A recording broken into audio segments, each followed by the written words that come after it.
Shari, the Secretary General of Development Aid, welcome with us.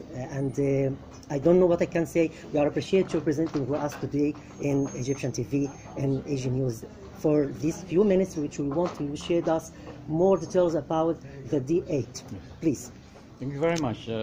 First of all, let me say how happy I am to be back here in Cairo, because I live here for 3.5 years as the former ambassador of Malaysia to Egypt. Good. From the year 2013 to 2017. And I started my work as the new Secretary General from 1st January 2018. So I've been there for about close to more than 8 months now. Yes. And I must say I'm happy to be in Istanbul, and D-8 of course becoming very important now as a new kind of economic bloc, as I put it that way. D-8 was established on 15th of June 1997. The former Prime Minister of Turkey, Professor Dr. Necmettin Erbakan, initiated this idea when he organized a conference called Conference for Economic Cooperation. And he invited the leaders from 8 member countries. Then on 15 June 1997, so they had a first summit, and the same leaders came to participate. They are from Malaysia, from Indonesia, from Bangladesh, from Pakistan, from Iran, from Turkey, Egypt, and Nigeria. Yes. And these are leaders like late President Suharto Rafsanjani was there, and former Prime Minister of Egypt Dr. Kamal Al-Ganzouri, Dr. Mahathir Mohamad, and Sheikh Hasina, Prime Minister Nawaz Sharif, and one Minister of Economy from Nigeria. They signed a declaration called Istanbul Declaration, where they signed this declaration to establish D-8 organization for economic cooperation. They come up with the objective to go for peace, for dialogue, for just, for contribution to the member state, with an objective that they should look at the sustainable economic growth of all member states. That means that Istanbul Declaration is the first start for the organization. Yes. And again, another objective was to see how they can uplift the standard of living of the population of the 8 member countries. It's a very noble objective, where we focus completely on economic cooperation. So since the beginning, they focus only on few sectoral areas, the important one, and they are trade, industry, agriculture and food security. Then we have transportation, energy, and later part then they included tourism. That's the fields of cooperation. That's at the very beginning. So they set only these 6 areas of focus for us to work together to develop it. On trade, they set kind of a target that within 20 years since we signed PTA, that we should reach the target of intra-trade among member states of US 500 billion, for example. But this is a very ambitious target, and when it started in 1997, our intra-trade was only at 18 billion US dollars. But we achieved quite remarkable achievement, good success. By the year, I think 2014, if I'm not mistaken, the intra-trade reached something like 124 billion US dollars. But still far away from the target. That by the end of 2018, we should reach 500 billion. But what we did was to sign an agreement in order to facilitate the need for us to have that intra-trade, which is PTA, the Preferential Trade Agreement, Then we have custom agreement, and we have visa agreement as well. Of course, many people say, talking about implementing it.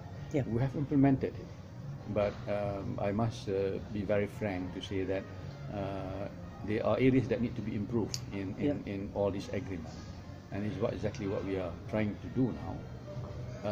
Then in industry, we have some industrial cooperation. So at the level of minister, we organize a number of ministerial meetings. Yes. Same like trade also, for them to look at what are the areas of cooperation that need to be established. So you can talk about iron and steel, for example. We talk about fertilizer. We talk about pharmacy, for example. We talk about anything that can be, important in some of the industrial areas. Small, it may be, but they seems to be working. Yeah. And member state keep hosting it, and I'm happy to say that I attended as ambassador to represent my minister in 2016, I think, where Egypt hosted the meeting of the industrial minister. Yes. And we came up with a lot of program initiative. From there, we developed a special D-8 portal where we try to bring companies from different sectors. Yes. To have a huge portal. We have now about 700 companies under the D-8 portal. We know who they are. Then in agricultural cooperation, at least we have 5 meetings of ministers, and at the very beginning we launched a project, something like tilapia breeding, a simple one. Sure. And some other program. But I'm here today also to have a discussion with the Ministry of Agriculture, and I met with the Deputy Minister of Agriculture. Yes. Yesterday, that Egypt is considering now hosting the 6th ministerial meeting on agriculture, which we are going to focus on food security. So when it will be held? Yes. Yeah. When? Not yet. We are talking about the date because we need to prepare. Yeah. To get the invitation extended. One, we fix the time, and I think Egypt also would need to come up with their own idea and proposal. What would be the best sector and areas that we want to cover during the meeting. Yeah. So we are still talking to the Ministry of Agriculture, yes. Inshallah, and I hope Egypt will be able to organize this meeting maybe end of this year or sometime early next year. So we look forward to that. Yes. Another sector, yeah. Besides agriculture, we have transportation. And in transportation, we have 2 sectors. One in the civil aviation and one in shipping. We have a shipping association, but nothing much I can say about it because when we developed it, I think there was no effort to broaden that yet. But in terms of civil aviation, I think I'm quite happy to say we have reached a good kind of cooperation in different areas. So we yes. conducted a lot of workshops, we conducted a lot of training, sharing experience, sharing knowledge from some member countries that can provide some training program, for example. And in fact, now we are talking about enlarging it to include private sector participation in civil aviation. Yes. So this is what we are doing now at the Secretariat, to engage some of the companies that are dealing with aerospace industry. So so that is very important. On energy, unfortunately, we have not started. Yeah. And so we are looking at one member state to organize a first meeting for us to look at, the energy sector, perhaps to look at renewable energy and things like that. Sure. Then the latest one, we put tourism, and we had a first tourism meeting before, and now we are looking at the second tourism ministerial meeting, and we are now in the process of preparing a special strategic vision and paper of how best we can proceed, in the tourism sector. I'm happy to say that now we are working also with certain agencies, with tourism board, and I had a meeting also with the tourism board of Egypt, and we had a very good meeting. Wow. And I think they are happy also to partner with the D-8, and they also look forward, that tourism sector would bring a lot of things, because a number of member countries in D-8 have a huge tourism sector. Egypt have a huge tourism industry. Yes. Turkey has a huge tourism industry. Malaysia has a huge tourism industry. Indonesia now is coming in. Sure. And other member countries are also looking at establishing tourism as a service industry in their member countries. So we are giving serious attention to this area now. Yeah. Dr. Bishari, I know that you met Minister of Foreign Affairs before yesterday, and I'm sure you discussed a lot of important subjects. So I'm wondering what the relation between policy and economy. I think there some relation gathered both of them together. Could you tell me what happened during this meeting and what projects? Thank you. I expect this question already. Yeah, it seems to be quite a popular question whenever I go. But I am happy to say this. I had a very good meeting with Excellency Foreign Minister Sameh Shukri, and he gave full support to D-8 now. They look at the organization as having a potential, and bear in mind that Egypt will take over the chairmanship of D-8 by the year 2021. Yeah. And Egypt is ready to do that part. I think they are preparing the country, not only from the government sector, but the private sector. The chambers also now is excited about preparing our strategy of how we want to launch a new initiative in particular. But during the meeting with Excellency Foreign Minister, he put it a line. He said, yes, we have some issues. Excuse me, we can stop a little? Try your voice, please. On these political issues, because I cannot deny, we have some hiccup, I must add. Not a problem, not an issue, between member states. We don't have to point out who they are, but we know. Yeah. We don't have to say it loud. But a good thing about the organization, our focus is completely economic. Yes. We don't talk about politics at all, although there are sometimes attempt, to bring some element of politics, but majority of member states say no. We must remain focused on economic cooperation, and for that matter, and we hope so too. But if you want to talk about your agenda for Egypt for the next time, you have main fields you want to concentrate the cooperation in these fields, and maybe in this next years we will focusing on transportation, for example. What's your agenda? Okay, number one, I must say this, that the organization belongs to member state. I think the initiative should first also be initiated by the member states. Yeah.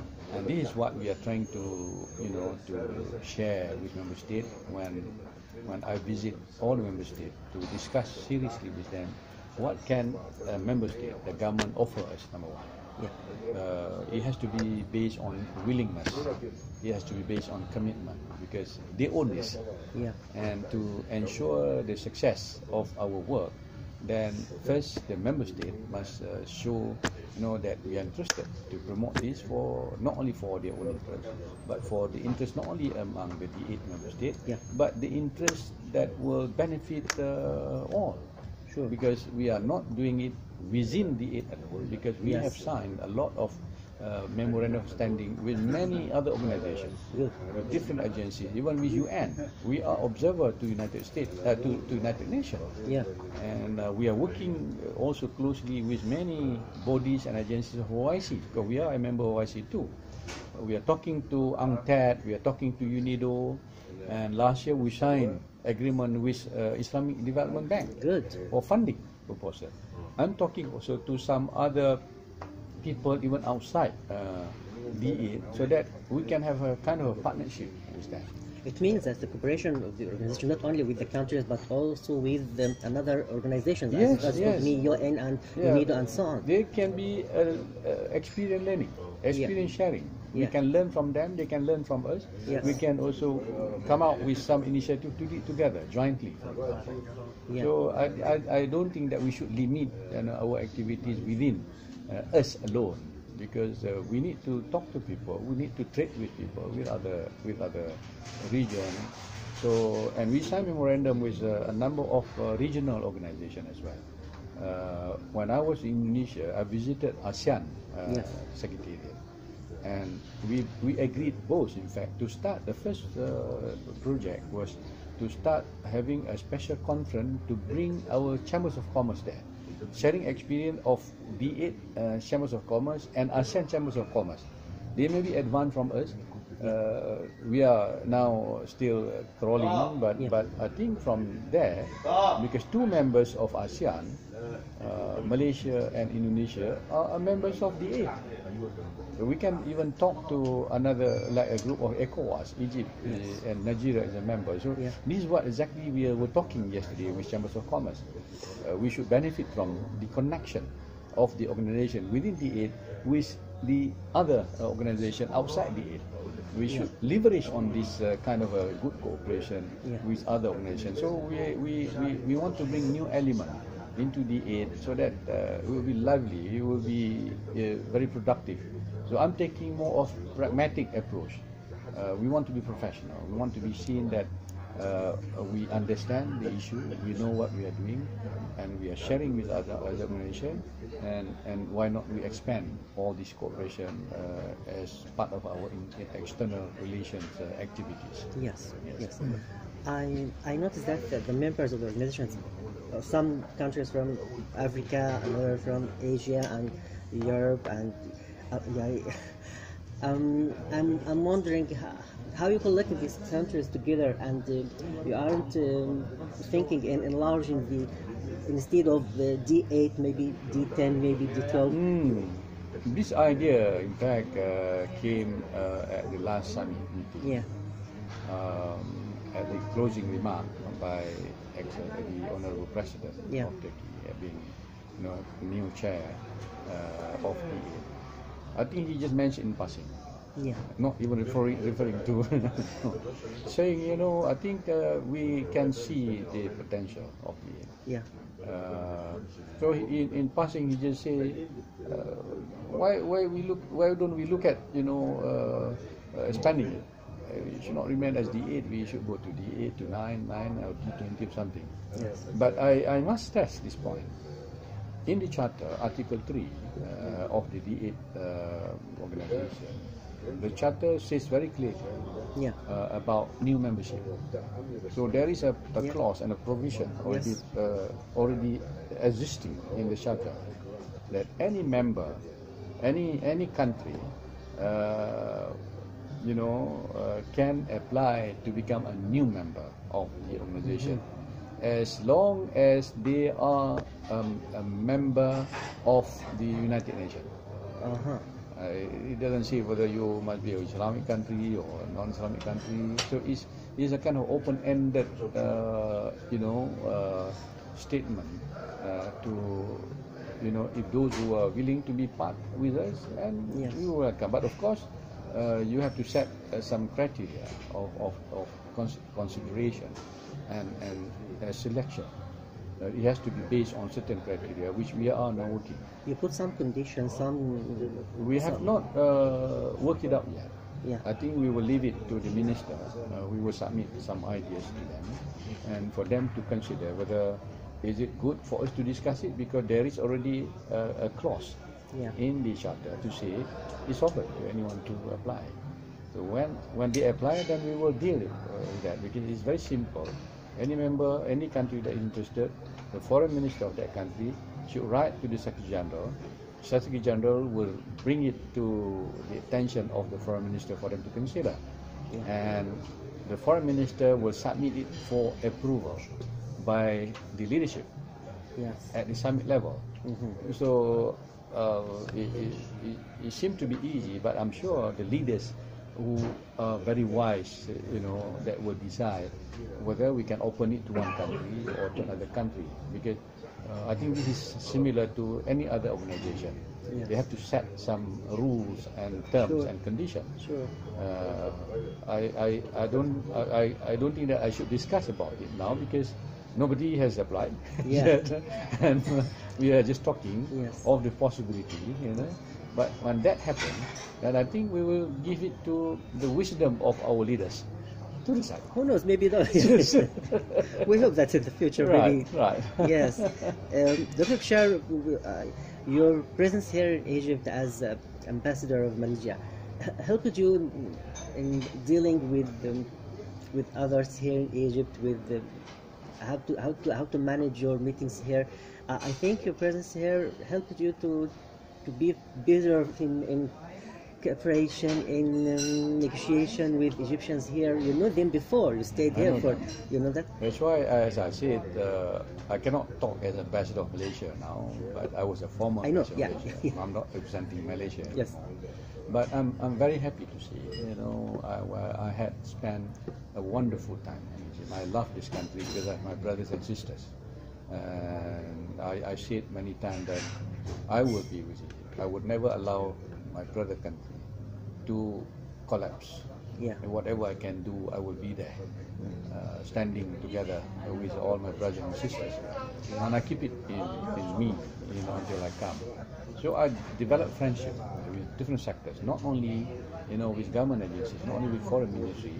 I have a very good relation with even the religious part, with Sheikh Al-Azhar, for example, because we have got thousands of Malaysian students here.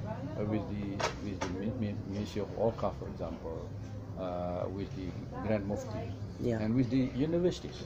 I have a very good relation. And at the same time, we were active not only bilaterally between Malaysia and Egypt, we were active in ASEAN. So through ASEAN also, you have other ASEAN member countries, and we connect ourselves seriously with all the government agencies here, with think tank. Any issues that is raised by my country, we take it as a common position that it become ASEAN issues, because we have got our committee to look at all issues. So normally we consult each other, we come up with one decision, and then everything that we do, I think, just for benefit of our relation at bilateral level as well as at regional level. So having this experience, and I developed interest, to explore Egypt in a different areas, on personal kind of interest. So I travel a lot in Egypt. I meet with different parts of Egypt, even local people, local community. So I thought I understand, the psyche of the people, the tradition, the culture. And I love to say that, whenever I have chance, I will always come back to Egypt. I think this gives me the chance to understand Egypt, and I'm happy because I was received warmly, and hospitality has been extended to me, beyond my expectation. I think because perhaps I was here before, and so when I saw foreign minister, I am so happy because he made things so easy. He said, "We will be with you, we will support you, don't worry," and so that shows that friendship that you developed before help you. So as I said, I love to come back more and more to Egypt. Dr. Bashar, I'm asking, you didn't put in mind that you're going to put education, for example, in one of the goals of the interests of the organization in the next time? You didn't? No, I'm not trying to say that we have not given any attention to education, but I'm looking at... I mean another factors besides transportation, which we are now, agriculture. I mean education, health. So. Now, at the last summit in Istanbul, we come up with a new Declaration, Plan of Action, another Istanbul Declaration, where we set forth, new areas of cooperation. That include health, that include education, that include science, technology, and financial sector, and that's exactly what we are also giving importance to it. Besides trying to realize what were set before in the area of focus, but at the same time we are exploring new opportunities. So I want to share that in education, when I came, so I thought we should not remain as a secretariat dealing with organizing meeting, conference, forum, at that level. So I thought, no, we have to be even much more resourceful in creating our own database. We should come up with kind of intellectual participation by having our own journal and engaging professionals, economists, professors, universities. So that's what I did to start with, giving this new focus in R&D, for example. So what we did was, I came up with 1 or 2 initiatives, and I'm happy to say that the Commission was talking about it already. First, about establishing our own university. So Iran then offered Hameda University, or they call it Busina Ali Sina University, to be turned into a special D-8 international university. So I went to Hamedan to meet with the minister, because he came on the Minister of Science and Technology. I visited the place. I thought this is a wonderful idea. It's a nice campus, and they are focusing on science, technology, engineering, on economy and everything that come incompatible with what we are doing, to inject new ideas to bring us out from what we are now. And so that is one, and they are going to launch it for the intake of first with master student and PhD student, and the fees to be imposed on a student from the country will be quite fair and cheap. In fact, especially discount will be arranged in order to encourage a student to come and study, signing technology, for example. That is one area of looking at it. I also initiated a new idea called D8 NPRI, and D8 NPRI stands for D8 Network of Pioneers of Research and Innovation. Good. And the idea is that we want to have our own database by connecting all universities in member states, at least those universities that are having R&D, for example, because I think we are lacking behind in terms of R&D, in the Muslim world in particular, so that we should engage them. And I'm happy to say 4 member states have given a list of universities. Malaysia has given 3 universities, and these are top universities in Malaysia that also have some R&D work. And then we have from Bangladesh. Bangladesh even give me 4 universities. Nigeria give me 4 universities. Turkey give me 3 universities now. So yesterday I raised this issue also. I said I need the university, but if I have a chance, as being a former ambassador, Egypt didn't give you any reversion? Not yet. I said I met with a lot of universities ago. I've got thousands of Malaysian students at almost all universities in Egypt. I know the capability of Egyptian universities. So I said, if I have my way, I would like to choose like Cairo University, that is excellent in business and economic studies. Ain Sham University, because I know in the context of Malaysia, we signed an agreement with Ain Sham University for research work in certain areas of study. Then Alexandria University, and then Alexandria University. So these are 3 universities that I suggested. I'm sure. I hope the government of Egypt will agree with me and send me formal. I think if you meet Dr. Khaled Abdul Ghaffar, the Minister of Higher Education, I think no share. Inshallah, I will next time when I come. I would have the possibility to call on them. What the idea is this? Why people ask me why you want to form it? So it is going to be an association of all these universities, I'll be writing to all the president of the university, active university, to say that come a time that we have to get together the brain of all the universities, professors, technocrats, that let them decide what best for us to start promoting young mind, number one. Yeah.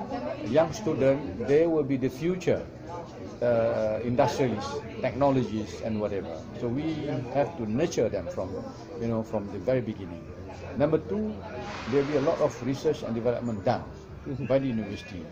I realize many of our member countries don't use this. Yeah. Research and development, it remain in the archive. Sadly, we don't promote this idea, but I want to start talking about them. Why don't we take this when we engage private sector? Because we have an experience in Malaysia. I see in Turkey now that private sector would commission many universities now to come up with a special product and research to be patented under intellectual property right, and they would produce it and they would market it. Yes. So having learned that, so I said, if, for example, in Nigeria, there are a lot of work done by the professors and students in terms of R&D, but they are not able to sell it to private sector. Perhaps private sector is not yet big, not knowing all this possibility. Why do you market it to Egypt? Yeah. Why do you market it to Turkey? Yeah. There must be companies ready to look at this opportunity to develop. So the student from Nigeria will benefit, the university will benefit, and we can share it among member states. Yes. So this is what I'm doing, and I've been engaged by many universities. When I go back to Turkey, they have already arranged for me on 10 October for me to meet with international students of this private university. And this university is a research university. Yeah. And so they say we will bring a number of professors in a different field so that we can sit down and see what we can now propose to you, for you to look at and consider whether it is good for us to proceed with some program. So this is exactly what we are doing, and I'm hoping that Egypt will be active, because I know Egypt is very active in education, and we can expand it more and more. I hope in next time you can make some agreements regarding this. I'm asking about the atmosphere of investment here in Egypt now. How do you see it? You think it is improved? Or? Let me first congratulate the government of Egypt, for your economic reform. I am happy, when I left Egypt, there were a lot of initiatives undertaken by the government. The president has been very, aggressive in pushing for the economic reform, be it in creating new economic zone. The Suez Canal was built, and you are bringing new element of technologies, and then financially, you are able to reform and create a kind of stability in the financial sector. And we are proud, as a secretariat, having a member state that is so focused, that is so aggressive and very prudent and competent in putting up all these new elements. And I'm very happy with that. That's why when I met with Mr. I said, we want to tap your experience, and I think Egypt can offer this by organizing activities that can attract not only attention from other developed countries, other important members of the world, but I'm sure more need to be publicized. More need to be worked out to invite some interested parties, looking at even our member state. I'm sure there are companies that would be interested to come in. I'm glad in the context of relation between Egypt and Malaysia, for example. Petronas is big here now, and I'm sure we are looking at other opportunities as well. Not only in the context of education relation, religious relation, but there are opportunities to the private sector, because Malaysia changed the government now, and we have some issue now, because of that, and where budget is a bit small for us to maintain it. But private sector have no reason to avoid investing in Egypt, provided the climate is good for them. And at the same time, we are looking at the business sector in Egypt to also venture into our region. Egyptian companies should go global as well. And I think in the ASEAN context, Malaysia, Indonesia would be more than ready, to receive investment, new initiative for them to broaden the horizon of economic cooperation. That's how I see it. Finally, Dr. Bashar, my last question: what's your dream for D8 and for Egypt too? Okay. Well, I would say it's a dream of D8 because all the member countries or member state of the organization would have a same wish and same dream, that there will be a time where D8 will be known to be a new economic powerhouse. And I say it because I am very confident, because from my reading and from the analysis now from different agencies, accounting agencies, economic agencies, and many has time that we are saying when we look at the future. And I've been using this quotation to quote. It was shared to me by an advisor who are close to the private sector, because they use this for them, to promote their own activities. So he said, brother, the future of D8 is so bright. The analysis has been made, not as a D8 as a group, but a member state. And this is an amazing story that the analysis returned in a very comprehensive manner in all sectors, that from the year 2020, then it will go to 2030, and from 2030 to 2050. What happened to the ranking of all the countries, at least 30 countries that they were making the analysis and measures, that in the year 2020, as we know now, America is still ahead, and China, and some other, by the year 2020, the ranking will shift. Some new emerging economy, they say new emerging economy, will take over. Sure. And in the year 2050, that amazingly, I must say, the trend changed completely, and all D8 member states will rank among the top 24 in the ranking, and a number of developed countries will be below us, or not even listed as an economic power. And this is interesting, because if I remember correctly, I could be wrong because I don't have in front of me the article, that as the year 2050, in terms of ranking of a country, first will be China, in terms of huge GDP, India. Third one is still United States of America. Japan is not there. And number 4 will be Indonesia. Indonesia, number 4. Then Turkey will be 11. And among the Muslim countries, of 57 member countries, none is listed except Saudi Arabia. Wow. Saudi Arabia will be number 13. What about Egypt? This is what I'm coming to. Yes. Egypt, if I'm not mistaken, will be the 14th strongest economy by the year 2050. Yes.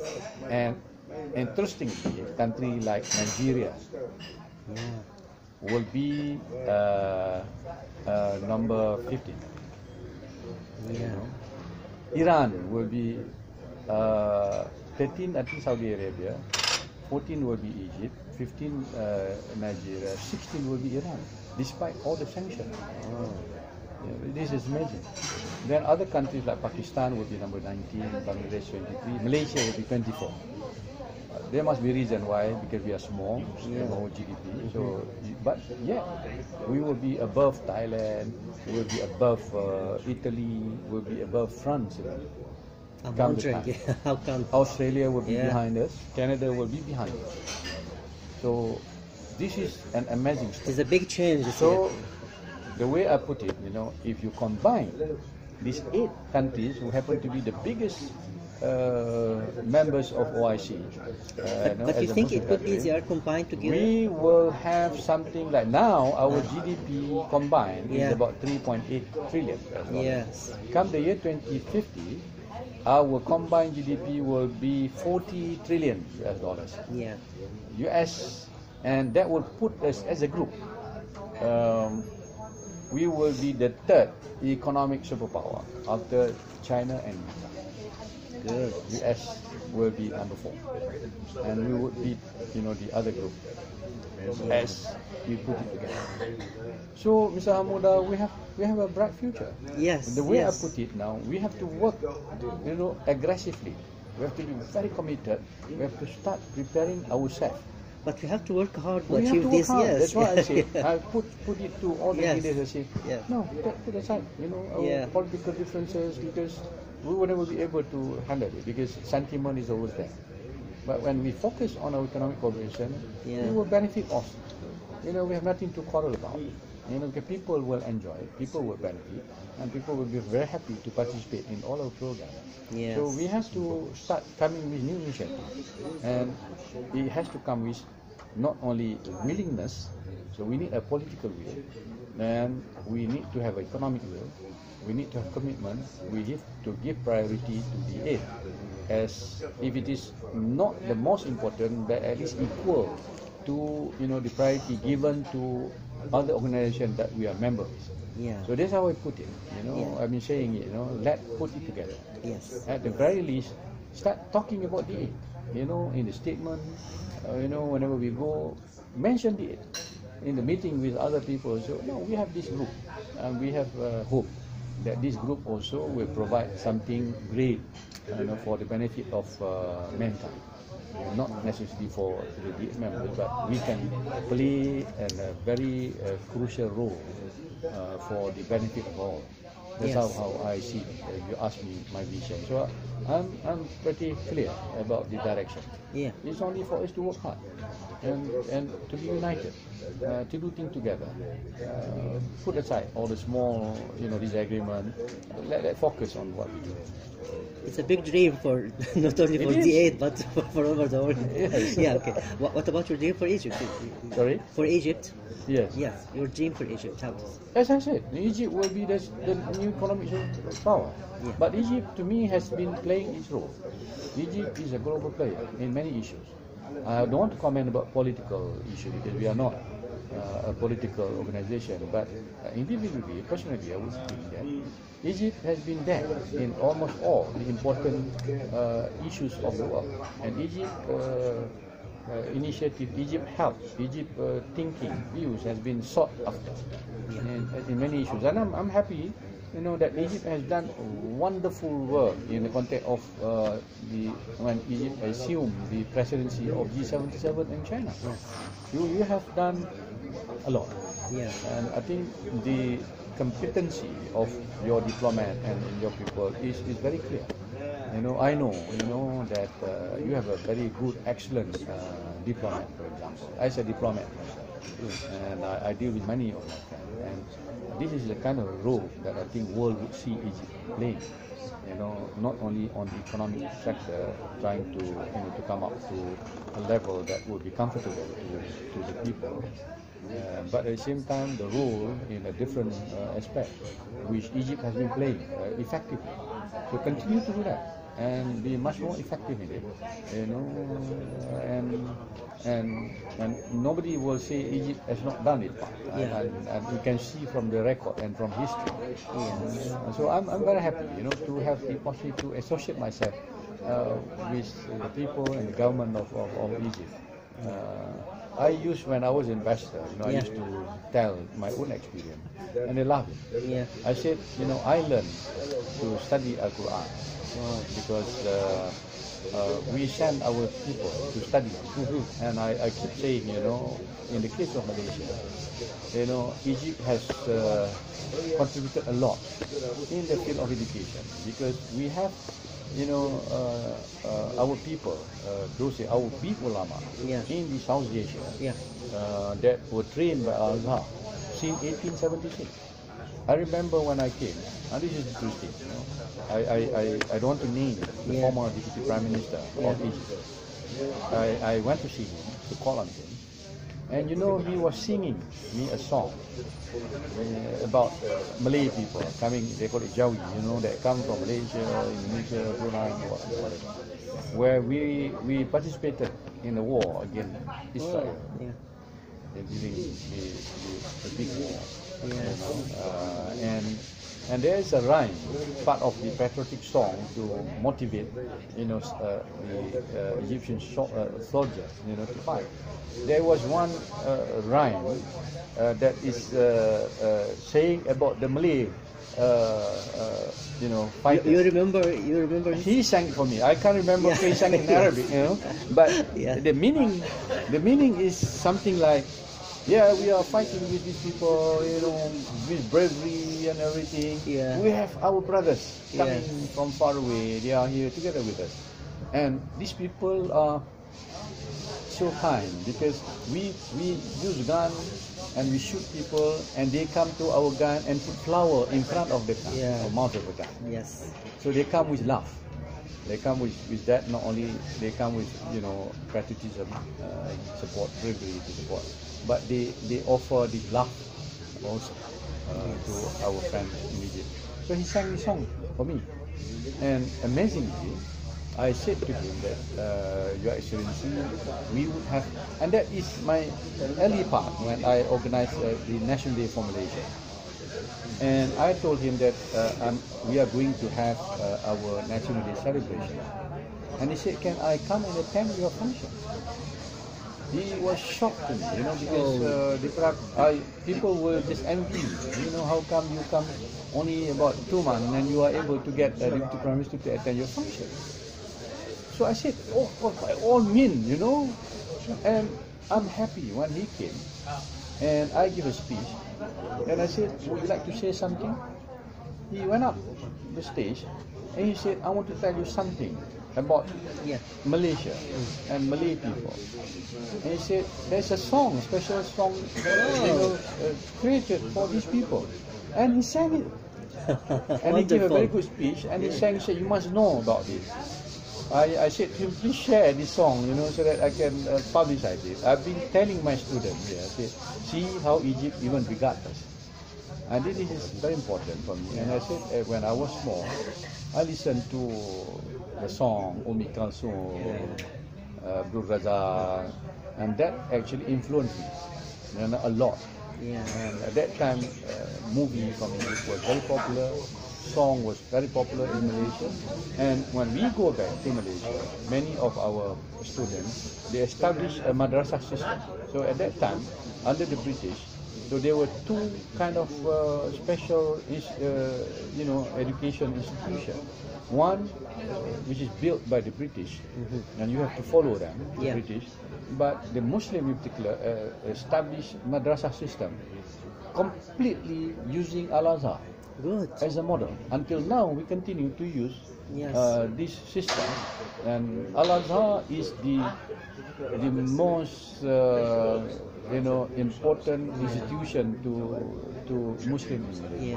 So we follow the example of Egypt and come to all these villages as a Sunni centers, and only that. And moderation is being practiced in Malaysia as moderation here also. So I'm very happy to say this, and that's why I have these fond memories of my relation with different people, different institutions. It remind me of something great. So that's so much I can say. Actually, I don't want to finish my interview with you, but I'm very happy being with you, and Dr. Shari, Secretary General of Developing Aid Organization for Economic Cooperation, thank you very much for being with us on Egypt. Thank you very much. Thank you very much.